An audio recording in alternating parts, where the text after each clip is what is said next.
You're tuned into the Unnecessary Harm podcast, where we drill down on issues of substance use and its cultural impact. Your host, Shane Varcoe, Executive Director of the Delgado Institute, with over 40 years experience in youth and community work and a passion for building resilience. Welcome back to the Unnecessary Harm podcast. Good to have you with us again. And if you're chiming in for the first time, welcome on board. Good to have you here. Now, today's special guest on the Unnecessary Harm podcast will be no stranger to those in leadership coaching circles. You could call him a hypnotherapist, a mindset coach, a TEDx speaker, but there's more going on here than popular sound bites. He is the founder of Boktor Method, a breakthrough approach that helps people confront and rewire the inner narratives that hold them back, and we want to unpack that a little bit later on in our conversation with Karim. But to avoid simply parroting the outstanding online CV, I do want to focus a little more on the not so obvious at first. Yes, his MBA has been very wisely and effectively harnessed to his passion and clear commitment to helping both leaders and everyday folks succeed. And he has created a signature offering to facilitate those outcomes. But it is the journey of resilience building and personal growth that have underpinned these tools of the trade that we want to explore today. Karim Boktor, welcome to the Unnecessary Harm podcast, my friend. Thanks for having me, mate. Brilliant. We had a bit of a hiccup on the way through, but we got there, and it's really good having you on board, man. Look, for those who are not familiar with who you are, and obviously there's going to be a number of people because we have a global subscribership. And again, people in the coaching space will probably be aware of you. If not, they've heard of you at least. But there'll be some listening today that are uninitiated in the Boktor world. So just by way of kicking it off, a little bit of background. Now, as I understand it, you're a first-generation immigrant, and your family came out from Egypt fleeing persecution, if I understand that correctly. How has that experience of migrating right down to the strange land called Oz at the bottom of the world, how has that and that journey of moving, new culture, new space, how has that shaped and developed and informed you in your early stages of your life? What was that like for you guys? For me specifically, because I didn't know any better, I couldn't compare it to anything. But I'm assuming, and I know because my parents were telling me that it was very difficult for my parents. Because they had a really successful life. Dad had a really successful business in Egypt. But he was simply told, if you don't get out, we're going to kill you. Yeah. Not. It's a story I'm not unfamiliar with, and working in certain circles. It's a difficult one. And so the migration was fairly quick, obviously, for the purposes of safety. It was quick. And it was very quick. Yeah, but landing, obviously English, not in the on the So they came to a lot of problems when they came to Australia. So the person that was meant to send Dad all his life savings didn't. So Dad spoke to his accountant, and his accountant said, "Yep, no worries. I'll send you over all the money as soon as you land. Everything will be good." And as soon as he arrived in Australia, my dad's like, "Okay, well, can you send it over?" And there was nothing. He couldn't chase his accountant. His accountant hadn't sent over the money. It was a bit dishonest.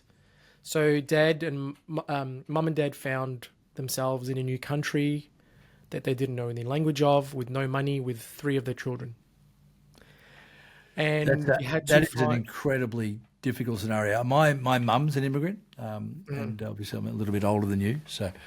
But her story was a little bit different. But the difficulties of English as second language, having zero funds, basically a suitcase is all you had, is difficult one. So, but that informs a person's space, even though you're a very small child, and probably oblivious psychosocially to what's going on. Yeah, that environment and what Mum and Dad had to endure, what they had to manage, what they had to overcome, does have its liabilities, but does have its assets and their capacity to parent you in that space. How did that affect your sense of growing up in this new space?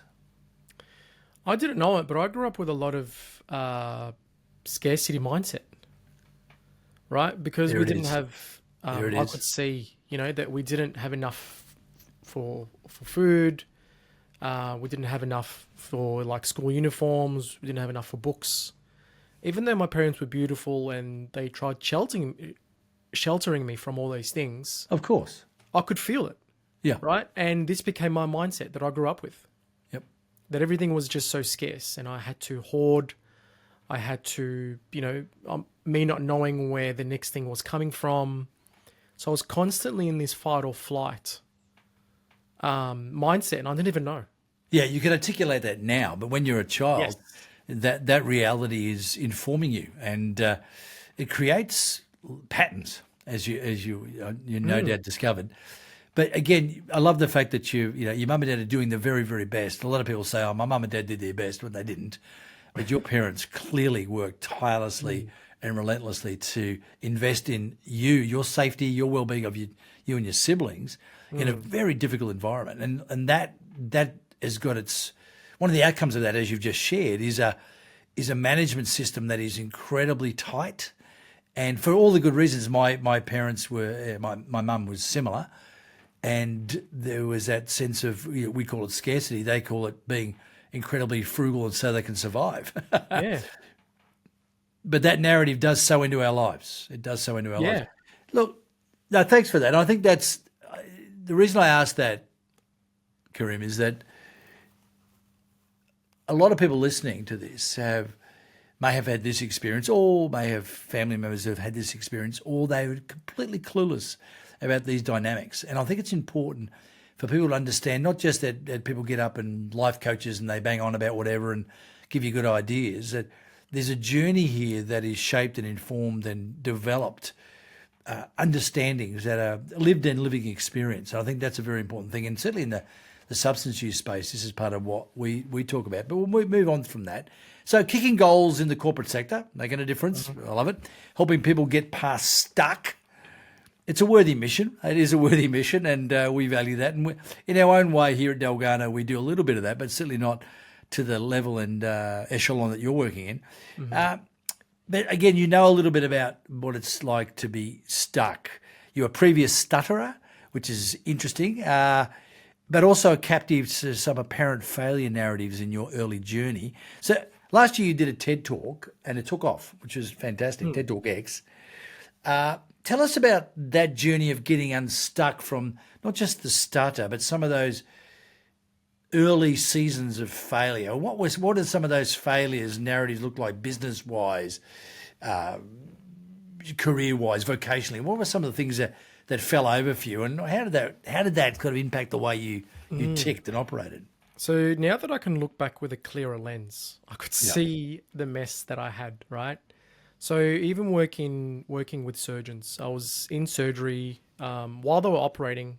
I was coaching and mentoring them on how to use the equipment. But even when I was in that sector, I was constantly burnt out every month, and I would work really hard, really fast, and then I'd find myself out for like a week or two, and I thought this was just life. Not only was I burnt out, but I had an addiction to food. I was 140 kilos. I didn't understand why I was eating, but now I do.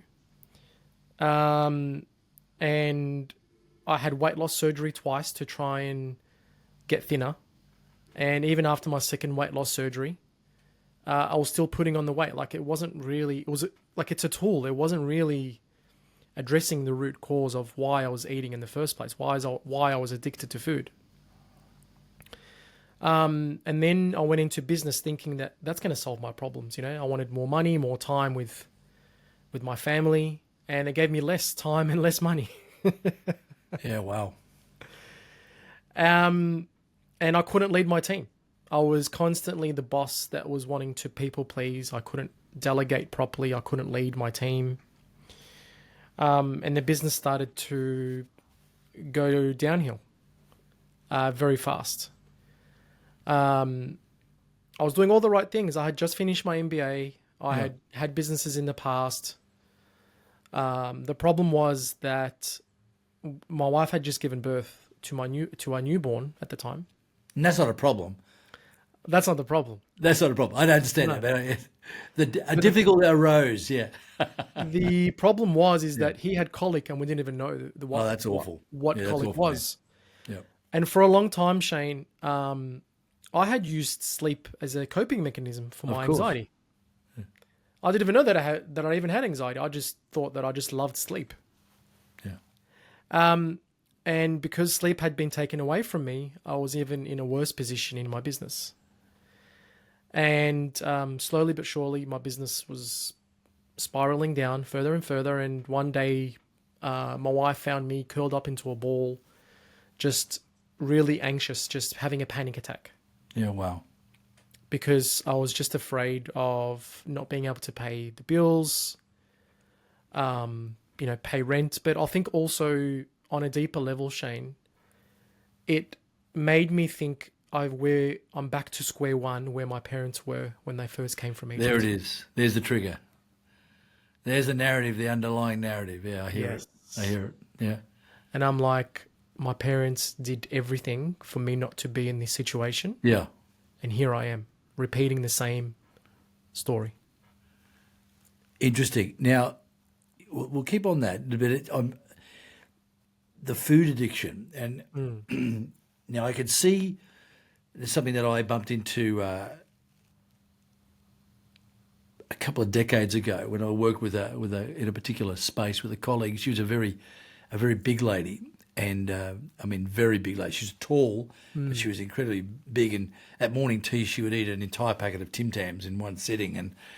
And I looked at her and I thought, and I asked her, what is it with the binging? And she said, "Oh, I'm an anxiety eater." And I went, "Excuse me?" I said, "This was an awakening moment for me, because we all live in our little bubbles and we look from the inside out and our coping mechanisms and whatever." And she said, "Yeah, I eat when I'm stressed." And I said, "Oh, wow. When I'm stressed, the last thing I want to do is eat. I feel physically unwell. My appetite evaporates and I can't eat." But what I found was when I was extremely tired, I want to sort of chime back in or circle back into that comment. When I'm extremely tired and my energy levels plummet, I crave food. So when did the food addiction start? Was it when it was before the child came along and the sleep deprivation happened, which exposed that coping mechanism? But when did that, if you don't mind me asking this, Karim, and if you don't have to talk to it if you don't want to understand, my friend, sure. but for the sake of our listeners, when did that sort of start? You found that eating was a coping mechanism and you became addicted to food. And what kind of food? I've always been a big kid as a child. So even compared to my siblings, I was always the chubbier, fatter kid. I was always the fat kid. I always loved eating. I always loved food. That's not a bad thing. It's not a bad thing. thing. But it was controlling me, right? It was. Yes. It had this power over me, which isn't good. So I always felt that this just became part of my identity, and I didn't even really ask questions.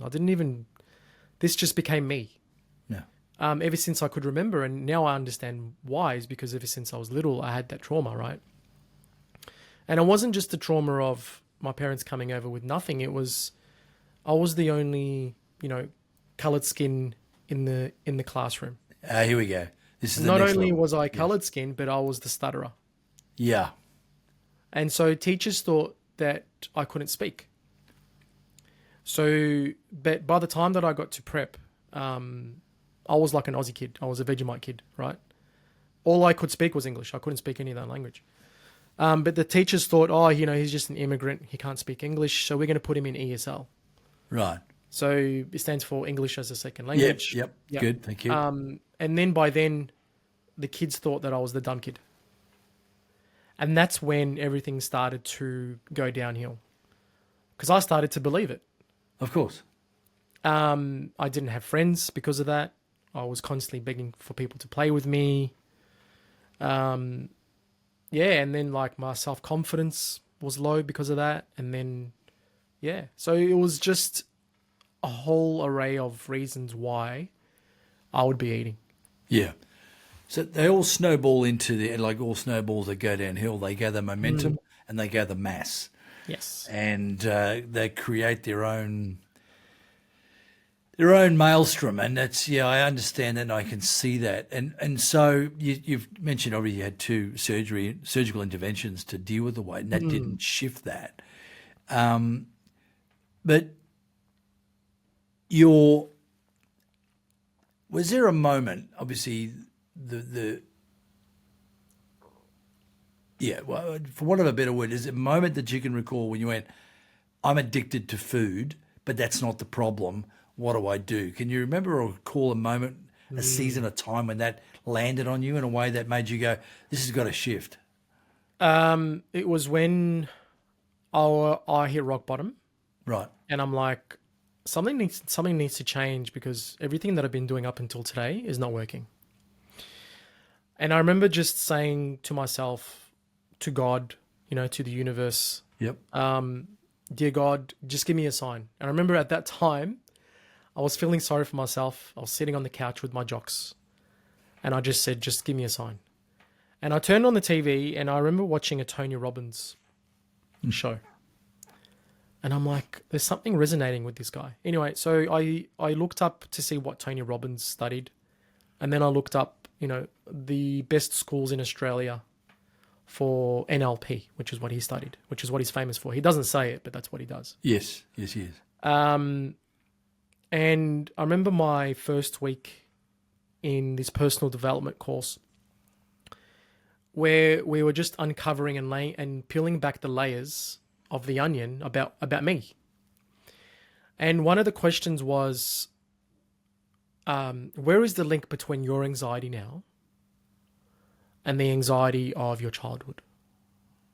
And for whatever reason, that really just, it was like someone turned on the light inside of me, and I could finally see the mess that I'd created in the aisles from all that long time. Like, I thought my problem was a now problem, where I couldn't really connect the dots of how I got here in the first place. And then I started to connect more dots. Oh my gosh. The reason why I eat is because I feel so anxious, and for me to escape is for me to eat. Also, because we had such a scarcity mindset growing up. Correct. I had to finish everything off my plate. Correct. But the problem was, Shane, Yep. not only on my plate, I had to make sure that everyone else's plate was finished. I hear that. I have a similar mindset, but Okay? I don't like And wasting I food. was like, Keep oh going. my gosh. And I just kept having a lot of these aha moments, these big breakthroughs. And I'm like, oh my gosh, I've got to sort this out. Like, this isn't just a personality thing, right? This is a conditioned behavior that I've been going through ever since a child. Very good. That's the moment. That's the moment. And I wanted to make sure that I had these breakthroughs before my son was born, because I didn't want him to grow up with the same story as me. I didn't want him adopting the limiting beliefs and all this anxiety and the life that I'd created for me. I didn't want him to think that this was normal, that this was healthy. I wanted to stop this generational cycle. Beautiful. An intervention, a generational intervention. One of the things about shifting culture, and we now know from from epigenetic studies, that behavioural changes, that value shifts, that thinking patterns, that activities and relationships all influence the epigenome, which is the switcher for your genetic markers and how they express themselves. And so that kind of shift is very important. And it's not an easy one. And that's where addiction can shift. A lot of people talk about, I have the gene for, I'm genetically predisposed to addiction. Well, you're not. Yes. The epigenome has been shaped by all these factors, your environment, behaviours, values, role models, experiences. All those shape the way the epigenome works and how that switches or affects the genetic expression, but they do not predetermine, but they do influence. So, but you move that when you go, hang on, I'm going to say no to this. And I love the fact that the focus is on your children.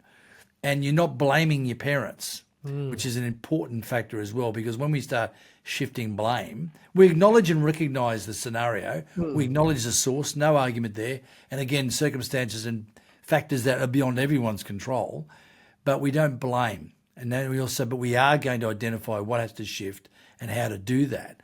Now, part of that outcome for you, I mean, and I love that, you've obviously lost a lot of weight. I mean, how many kilos you say you lost? I was 140. Now I'm 85. Wow. Goodness me. That is two people basically. So that and it's staggering. We've had coffee and we've had that conversation, and look, you look great. Not to blow smoke up your dress, mate, but you look great. And sometimes that amount of weight loss can have its liabilities as well. But and then you've kept it off with the process. Now, part of that getting unstuck and that evolution, hypnotherapy become part of your repertoire, and you've developed the thing you've trademarked it called the Boktor Method. Can you tell us a little, without giving away trade secrets, of course? It's okay. Can you share a little bit about how that evolved and what that looks like in practice? Yeah. So as I was going through my personal development journey, I was like, oh my gosh, I want to learn more. So I went through NLP. I became a master trainer in that, and then I wanted more. So then I became a master trainer in hypnosis, and then I wanted more, and then I wanted. So I'm not going to bore you with the modalities, but then I ended up learning like 4 or 5 modalities. And usually, what someone does is they come out of one modality, like a Tony Robbins again, like using that example, and they become well known and well versed in that one modality. But I'm the type of person that asks really critical questions, and I felt that NLP on its own wasn't the answer. It was like a Band-Aid. It didn't really resolve and solve stuff, right? And so what do I do? Like, I've got all these tools. How do I know which one to use? And then I said to myself, why don't I just, everything that I've learned, why don't I just pick apart the best things and create one powerful method? So people don't have to go looking and, all that kind of thing. Why don't I just create one powerful method? And this is what it is. And it's a method that helps you get into your subconscious, which is a part of the mind where you normally can't access, like alone. And this is where everything lives. This is where all your behavior lives. This is where all your deep values and deep thoughts, all your memories. It's like a mega hard drive that keeps all memories. And it helps you, one, let go of all your limiting beliefs from the past. It helps you let go of all the baggage, basically, and clean up. Beautiful. In short time. Like, it's not a reoccurring, rehashing constantly like therapy. Therapy is good, but I just found this a lot more efficient. Sure. And we also create your future, like a new reality, so you can do things differently. Beautiful. And that's the Boktor Method. Yeah, that's good. And I over the years have been party to and practiced in therapies, CBTs, MITs, I think the DBTs and MATs, and even done hypnosis. I've not done hypnosis. I've been under hypnosis. Unfortunately, it didn't work for me. It's an interesting phenomenon. We know, as you're probably fully aware too, there are certain people that are more susceptible to hypnosis than others, which makes them more malleable, which is a really good thing, because then you can shift that baggage a lot more quickly. But yeah, look, I like that. And you've worked with, obviously, CEOs, you work with athletes, but you've just worked with, businessmen and businesswomen as well, I'm assuming, and in your space to help them sort of divest the things that are holding them back. So I've got a theory, right? Like, there's only one of me, but there's millions and millions of people. Yeah. And I thought to myself, how can I so efficiently help more people? And I said to myself, I've been in that position where I've been a shitty leader, right? And the people under me aren't getting the best Yeah. So I said to myself, if I can help the person up the top, I'm essentially helping everyone else as well. Perfect. Because it becomes like a downhill effect. Yep. And that's what and so that's my mission. If I can help the people at the top, then essentially I'm helping everyone else at the bottom of Brilliant. that. Yeah. Yeah, like they say, crap goes downhill, but so does that which is good. Yeah. And I think that you're right. Once you're, and unfortunately, a lot of people in middle management and under can be very, very good or very capable, but their upper management is killing them. And unfortunately, training doesn't go up; it goes down. So it's a great model. And yeah, brilliant. No, that's brilliant, mate. Look, with the addiction stuff. Now, I just want to the food addiction. Great. Now we did chat a little bit about this and the idea about substance use. Now, in all that mix, all the stuff you've been through. And I'm making an assumption here about a lot of people here, so not just yourself. Yeah. But in my experience, using a generic, overarching title, when life gets really pear-shaped and messy, and anxiety lands, and certainly addictions have different formats. You got gaming, you got pornography, you got food, but substance use is usually the first go-to one. Not always, but usually the first go-to one. Was alcohol and or illicit substances ever part of that coping mechanism toolkit for you at any point in your journey? For me, no. I think I just loved being in control, right? And for me, substance abuse was never my thing. Even drinking, it was never my thing. Plus, I loved cooking and food. So for me, it wasn't my thing. Yep. Yeah. Didn't land on the radar. That's good to know, because I want to talk about that a little bit later on, just to get your insights. That can be a really good protective tool for those in the space you found yourself in. But we'll talk about that in a moment. So you've mentioned the NLP, which is the neuro-linguistic programming, and you've talked about that. What are some of when it comes to narratives, I mean, obviously part of your journey, and I love the terminology you used, I mean, dumping the baggage and picking up a new suitcase with new clothes in sort of not one hit, but in a short amount of time. I think that's a great kind of, picture. But when it comes to narratives, they are evolving, and they do all narratives, we all know from, for example, worldviews. One of the, for listeners who are interested in this space, when it comes to a worldview, a meta-narrative, a perception of the world, for a worldview to be a worldview, and for a worldview to be sustainable, it has to have four components. It has to have an origin, it has to have meaning, it has to have morality, and it has to have a destiny. Without those four components, it's not a worldview, it's just a perspective, which is fine. Everyone has an opinion, everyone has a perspective, and that's absolutely grand. But when you're talking about sustainable worldviews, narratives that craft, guide, direct, inform your life and your behaviours, those things are needed. So when it comes to, I love let's get rid of the old story. When it comes to developing new narratives, what are some of the things you, particularly for those maybe not necessarily directly caught in substance use, but we know from our data and our research and our work in this field that, and again, without trying to be stereotypical here or label any particular arena, but these are the data. In the professional space, the biggest users of cocaine, which is the expensive red wine of the drug set. So those who can't afford cocaine use crystal meth, and most of it is for energy and or focus and or sort of switching off. But that's lawyers, ironically, accountants. I've dealt with accountants at high level who are trying to deal with this, get off this stuff.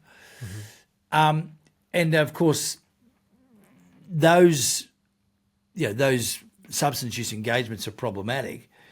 When it comes to developing a narrative for these people and for others, what are some of the things that you coach? What are some of the things you craft or lead them towards to help them sort of figure out what's a healthy narrative, what's a better story to invest in, and what does that look like for me? Not just from a purpose perspective, but that can be genuinely part of it, and happy to hear that. But what's some of the narrative components that are important for you when you're recalibrating these people? The first thing is for them to realize why they're choosing to go for these substances in the first place. Generally, it's a feeling of uncomfortableness that they don't even know that it's there, right? Beautiful. This uncomfortableness that they're feeling inside of them, and it's the same regardless of whatever addiction it is, whether it's food addiction, whether it's substance addiction, whatever it is, it's all the same.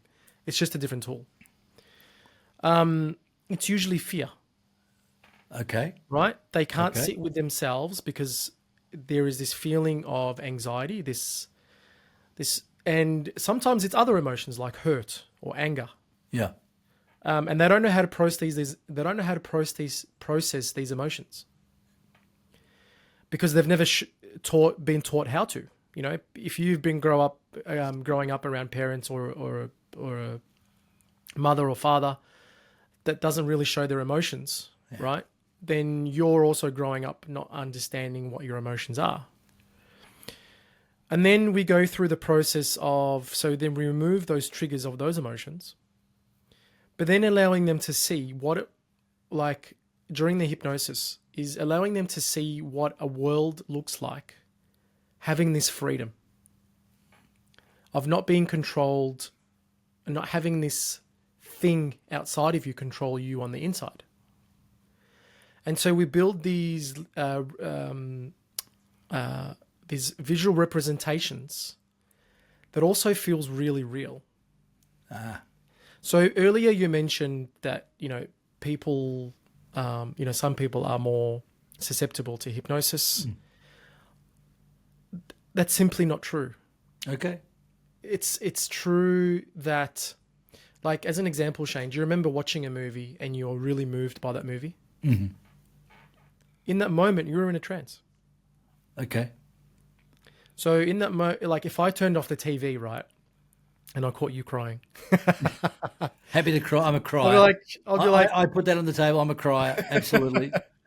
I'll be like, Shane, the what are older you I get, the more sooky I become. It's all yeah. good. Right. So if I quickly turned off the movie or I'll be like, Shane, what's going on? Why are you crying? They're like, oh, I just believed that I had to cry in that moment. So you were in a trance in that moment. So you are being hypnotized in that moment. Yeah. And it's about the other person on the other side telling a really good story that makes it really believable. And that's how we do it. We show them another world, another universe, another timeline where things are possible. Yep. And because it looks and feels real, your brain doesn't know the difference between not real and real. Yeah. You know when sometimes you wake up and you think, sometimes you have a dream about your friend dying. You wake up and you're so devastated, even though you know it's not true. Yeah. It still plays on your mind. Your brain doesn't know the difference between real and not real. Until you wake up. But even when you wake up, you're like, oh my gosh, I still feel... I hear that, and it is but eventually the processes kick in, and you go, that wasn't real. Yes. Yeah. And that's Yeah. So it's using pathos. I like that. Using pathos to suspend that which is, if you like, the movie reel. I'm going to borrow those terms, the movie reel, and just cut in and then put a new spiel on, a new reel. And that pathos connected to, because it connects to your emotional, the visceral, the emotional, as well as the cerebral, and it hits all those spaces. And that's why it has such a powerful impact. Yeah, I like that. I like that, the power of pathos recrafting the narrative in the moment. Yeah. And like, I didn't mean to say people aren't. I'm just No, because this is a common thing, right? Yeah. People are like, I don't know if I can be hypnotized. That's a common thing that I'm glad that you brought up. It's not a thing whether you can or you cannot. It's science. It's you're being hypnotized on a daily basis from marketing. It's I hear. Yeah. No, I remember reading some research by Spiegel. Spiegel, I think it is, on the grade 5 syndrome. You heard of that before? I think I have. Yeah. It's just about it's a certain psychological, and this again, that's why I was. Thank you for correcting us on that. It's not to say people can't be hypnotized. The grade 5 syndrome, as I understand the research, are people that are very, very susceptible. So you're right. There are more people and they're that the are more ones susceptible. that have, they believe they have, like stories of of being kidnapped by aliens. They genuinely and fully believe it. And stories of being war veterans or being, whatever. And reality is that they're fully convinced of these alternative realities as being true. And those people can be, easily persuaded to believe anything. Even when the facts, again, as I said before, that moment of reality lands and you're confronted with the facts that your friend is not dead, he's still having breakfast across from you, but even that doesn't work for them. They're fully convinced, no, that's just an apparition. He's dead. He's dead. Yes. So that's kind of a next level. That was what that research was informing my understanding. But I'm glad you clarified that, because that's interesting, that space where we use the word hypnosis. But yeah, I like that. It's like pathos is very powerful, and helping people rewrite scripts. And one of the things we're doing this World Resiliency Day is called Flipping the Script. One of the title of this is flipping. Unbeknownst, this is not staged, people. Those who are listening, we didn't set this up beforehand. This was completely out of left field. But the title this year is called Flipping the Script. Dealing with disinformation that you've been fed. What narratives are you following? What stories have you been led to believe? And so even that in itself, Shane, is them in a trance. Yes, exactly. That's why I brought it up. It's the same. Yeah. It's the same principle. Again, you're defining hypnosis in that context. That's why I'm trying to clarify that for our listeners, so they go, So it's not some guy with a watch going, no, and that's all the Hollywood stuff, right? That's what you see on TV. Of course. We know that. I've been, like I said, I've had a medical doctor use hypnosis on me. Well, tried anyway, and it was, and unfortunately, it didn't have the impact he'd hoped, but that's okay. We had a crack at it, and I certainly am not adverse to it at all. I think there's value in it. But when like I said, when it comes to the world, as I said, mentioned the World Resiliency Week, that was a question that I did want to ask, because it's about helping people get unstuck, helping people create new narratives. To use the language of World Resiliency Week coming up later this month, it's flipping the script. Okay, what script? We talk here at Delgado Institute and specifically the World Resiliency Week about what is your resiliency script. And we've all got scripts, they're narratives or lists or if you like, toolkits or whatever, quivers full of arrows that you have that help you cope, manage. Some are healthy, some are unhealthy, some are dangerous, some are really, really good. But some quick advice for our listeners, and if you can, again, some freebies from the great Karim Boktor Method coach, some freebies. We talk about strengthening your bungee rope. Everybody falls. It's an inevitable thing in life. We fall. But you don't have to go splat. Falling does not mean splat. Falling does not mean the end.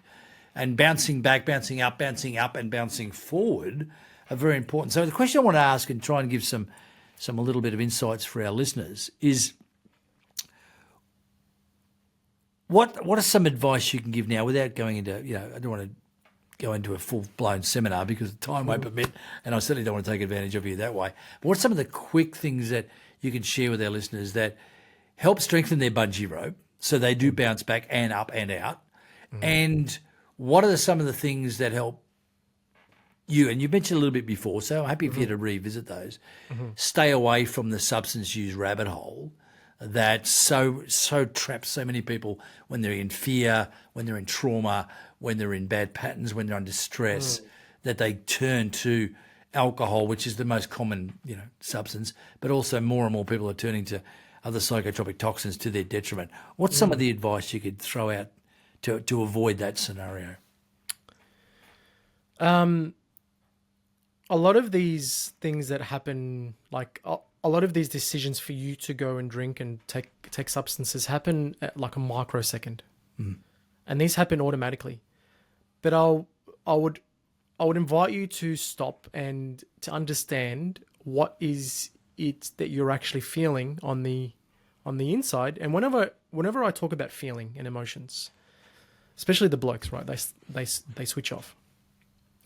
But this is one of the most powerful things that you can do, because it means that you are most in control. And I know a lot of guys always like to be in control. Yep.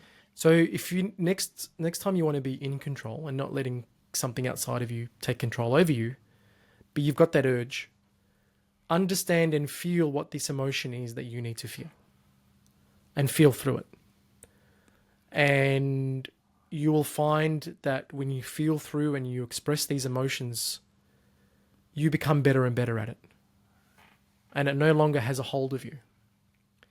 But also ask yourself, what do I keep putting in myself? Which situations do I keep putting myself in? And then ask yourself, how does this remind me of growing up? Yeah. Good. Because the problem that you've got now is not a now problem like me. I thought life has just happened to me, and this is how it happened. I flip the script, and I ask myself, how did I do this? How did I bring myself here? And I go from the victim side of the equation over to the victor. Yeah. Because when you take responsibility for things of how did I get here? Not blaming anyone else. I love how you said, we're not blaming parents or friends or anyone else around you or the relationship. But how did I bring myself here? It's one of the hardest things to do, but it's one of the most empowering things to do. This is when life changes. Brilliant. Because you've gone from a place of not being in control and everything happening to you to being in control, everything happening for you. Yep. Brilliant. It's simple. A simple thing like that of reflection, stopping, reflecting, and having and that I love that your touchstone there is what is happening, what are you feeling, where is that coming from, is that to the past, and literally you can do that quickly. But those who want to bail out and just go to the whole look, I don't want to think about it, I just want to not feel, then they'll step across that line. But and that's where that moment of reflection is really powerful, and it can obviously lead to decisions that.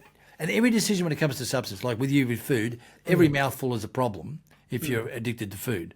Yes. With substances, once you start engaging and what it does to you biochemically is quite horrendous, and it does it very quickly. Food takes a bit more time. Gaming, porn, gambling, they take a little longer. But substances, it's bang. It is instant. And it's instant on a neuro transmitter level, but also on a cellular level, which is quite scary. It's for another podcast. But no, I really like that. And I think for those listening today, what Karim's just said there is about the pause moment. And if you're in toxic environments, triggered environments, you're in that whole blokey, especially blokey, mate, having a few frothies with the boys, get stuck in, mate, yeah, ripper, tie one on.